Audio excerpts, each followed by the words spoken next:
Hello students, computerised accounting में मैंने जो चैप्टर कराया था पेरोल वाला, उसमें आप लोगों ने मुझसे एक पॉइंट पूछा था, एक बच्चे ने, कि अटेंडेंस वाउचर नहीं समझ में आया है।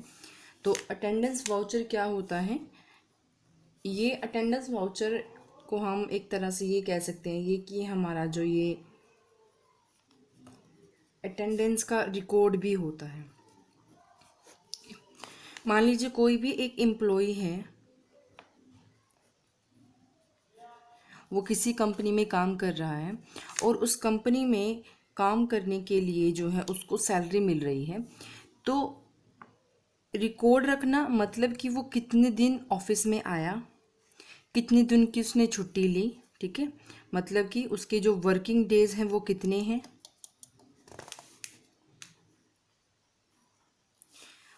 उसकी लीव कितनी है, ठीक है, मतलब वो छुट्टी पे कितने दिन रहा है, या फिर उसने ओवर टाइम अगर लगाया है तो वो ओवर टाइम उसका कितना है।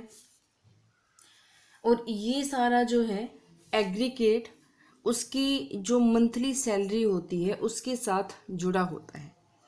तो ये सारा रिकॉर्ड रखना ही हमारा अटेंडेंस रिकॉर्ड होता है। और अटेंडेंस रिकॉर्ड को जिस वाउचर में रखा जाता है, वाउचर मतलब कि आपकी एक, जैसे ये वाउचर बना दिया मैंने, ठीक है, उसमें उसका नेम आ जाएगा एम्प्लॉय का, ठीक है, उसके वर्किंग डेज आ जाएंगे। ये वाउचर मतलब एक स्लिप के तौर पे जो है मैं उसको पूरा रिकॉर्ड बना के दे रही हूँ। मीन्स अगर एम्प्लॉय पूछे कि मेरी जो सैलरी है, कि मान लीजिए उसको हम दे रहे हैं 20,000 इन अ मंथ दे रहे हैं, 20,000 रुपये दे रहे हैं उसको, तो उसकी उसमें छुट्टियाँ हो गई हैं, मान लीजिए उसको पूरे महीने में सिर्फ 2 छुट्टी मिलती है, ठीक है, मतलब अगर वो 2 छुट्टी ले लेता है तब तो कोई फ़र्क नहीं पड़ेगा उसकी सैलरी पे, उसको वही 20 के 20,000 ही मिलेंगे, उसमें कोई भी कटौती नहीं होगी। लेकिन अगर वो 2 से 3 भी ले लेता है तब उसकी एक दिन की सैलरी जो है वो कट जाएगी, क्योंकि अलो सिर्फ 2 छुट्टियां हैं, तीसरी नहीं है, ठीक है। तो वर्किंग डेज कौन से बनेंगे उसके? वर्किंग डेज वो बनेंगे, मान लीजिए हमने एक एम्प्लॉय के वर्किंग डेज हैं वो 24 रख रखे हैं, 24 में मान लीजिए वो 4 तो आपके संडे हैं, ठीक है, और 2 जो ये छुट्टियां थी ये इसमें अलाउ हो गई, 6। तो अगर 30 डेज का एक मंथ है, उसमें से 6 छुट्टियां हो गई तो 24 का हो गया वर्किंग डेज। अगर इस 24 में से भी वो और ज़्यादा लीव ले लेता है तब उसकी सैलरी कट जाएगी।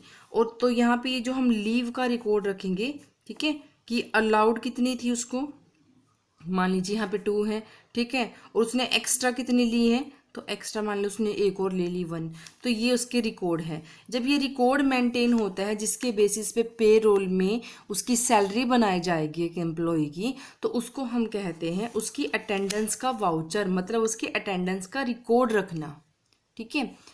होपफुली आपको ये समझ में आ गया होगा, ये छोटा सा ही पॉइंट है, इतना ही है इसमें। अगर आप बुक में देखोगे इसका एक परफॉर्मा सा दिया हुआ है, उसमें भी आपको समझ में आ जाएगा, ठीक है। तो वैसे ये यही होता है कि उसका पूरा रिकॉर्ड रखना कि कितना दिन वो आया है, क्या उसकी अटेंडेंस है, कितना उसका ओवर टाइम लगा है, उसके पैसे बने हैं ताकि उसकी सैलरी में वो ऐड हो सके।